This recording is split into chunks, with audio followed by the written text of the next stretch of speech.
अस्सलाम वालेकुम, बिस्मिल्लाहिर्रहमानिर्रहीम। ऑर्बिट का फ्रैक्चर।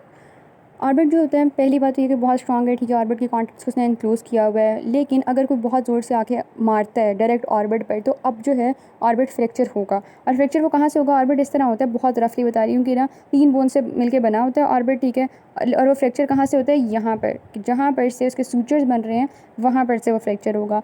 अब फिर उसमें वो ये बता रहे हैं कि इसका जो इंफीरियर और मीडियल वॉल होती हैं वो दोनों थिन होती हैं, ठीक है।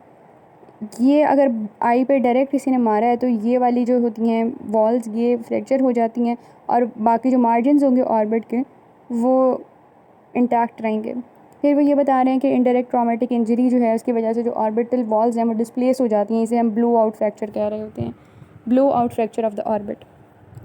मीडियल वॉल का फ्रैक्चर यूजुअली एथमॉइडल और स्फीनॉइडल साइनसेस को भी इन्वॉल्व कर रहा होता है। इंफीरियर वॉल का फ्रैक्चर या फिर जो ऑर्बिटल फ्लोर का फ्रैक्चर होता है वो मैक्सिलरी साइनस को इन्वॉल्व कर रहा होता है। क्योंकि सुपीरियर वॉल जो है वो मीडियल और इन्फीरियर वॉल से तो स्ट्रॉन्गर है, पर वो इतनी थिन है कि वो ट्रांसल्यूसेंट होती है और उसे पेनिट्रेट किया जा सकता है, यानी कोई भी शार्प ऑब्जेक्ट वगैरह है वो इधर से गुजर के फ्रंटल लोब में एंटर हो सकता है।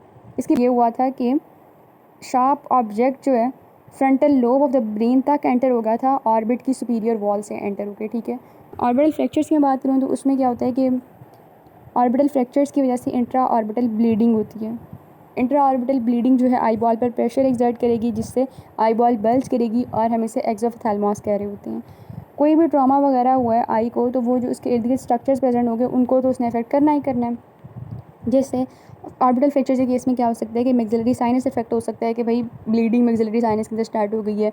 मैक्सिलरी टीथ भी डिस्प्लेस हो सकते हैं। जो नेज़ल बोन्स हैं उनका फ्रैक्चर हो सकता है, और उसके नतीजे में हैमरेज भी हो सकता है। एयर वे ऑब्स्ट्रक्शन हो सकती है। इसके अलावा ऐसे इन्फेक्शन हो सकते हैं जो कि कैवर्नस साइनस तक स्प्रेड कर जाएँ वाया द ऑप्थेल्मिक वेन।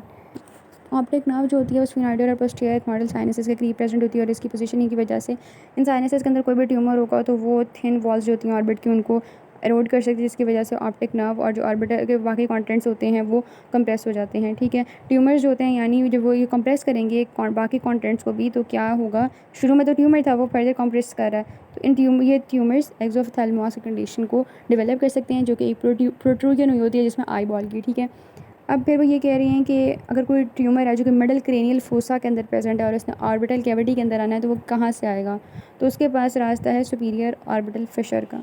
इसी तरह अगर टेम्पोरल इंफ्रा टेम्पोरल फोसा के अंदर कोई प्रेजेंट है, ठीक है, और उन्होंने ऑर्बिटल कैविटी के अंदर आना है, तो वो आएगा via the inferior orbital Fisher. Lateral wall होती है, अगर हम खुद भी अपनी आंख पर भी देखें, उतनी इंटीरियरली नहीं प्रेजेंट होती जितनी इंटीरियरली मीडियल वॉल प्रेजेंट होती है। मीडियल वॉल जो होती है वो कम्प्लीटली सैजिटल प्लेन के अंदर आ रही होती है।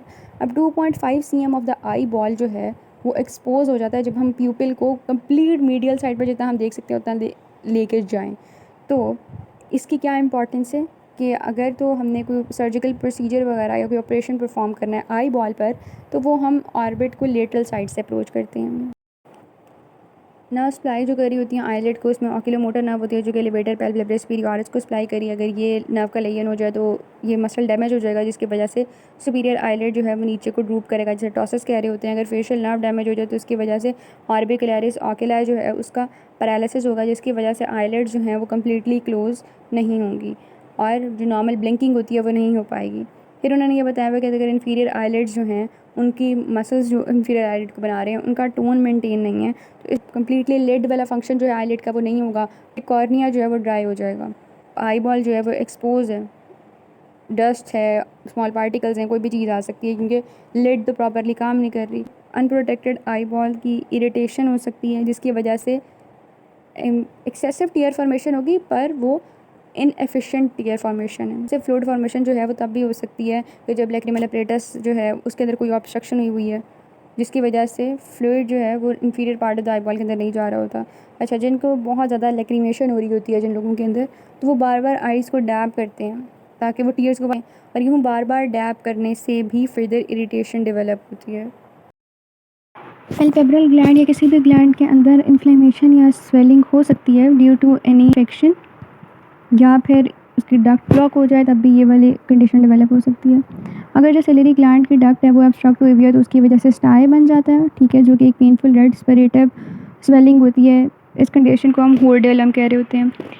और ये आईलेड के ऊपर बन रहा होता है। अगर सेबेशियस ग्लैंड्स जो हैं उनका सिस्ट हो तो उसे चैलेजिया कह रहे होते हैं, और अगर तो टार्सल ग्लैंड जो है उसकी इन्फ्लेमेशन हुई है तो उसे टार्सल चैलेजियन कह रहे होते हैं। और टार्सल चैलेजियन का फीचर ये है कि ये आई बॉल की तरफ प्रोट्रूड कर रहा होता है, यानी जब भी ब्लिंक करेगी आईलेड्स तो ये जो चैलेजियन होगा, टार्सल चैलेजियन, ये रब करेगा अगेंस्ट द आई बॉल।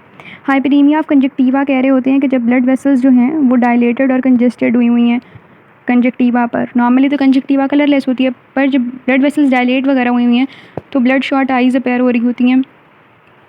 अब हाइपरीमिया क्यों हो रहा होता है? कोई भी लोकल इरिटेशन है, डस्ट, क्लोरिंग या स्मोक की वजह से हुई है।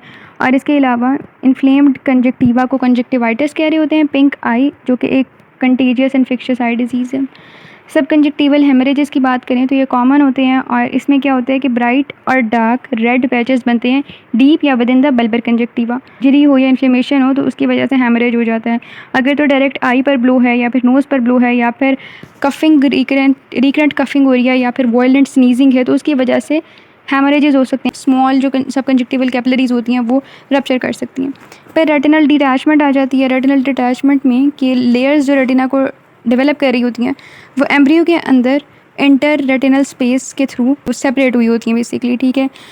अर्ली फीटल पीरियड के अंदर ये लेयर्स जो होती हैं फ्यूज़ करती हैं और ये स्पेस जो है वो ख़त्म हो जाती है। पिगमेंट सेल लेयर्स जो होती हैं वो कोरॉइड के साथ अटैच होती हैं, लेकिन इसकी अटैचमेंट जो न्यूरल लेयर के साथ होती है वो इतनी फर्म नहीं होती, ठीक है।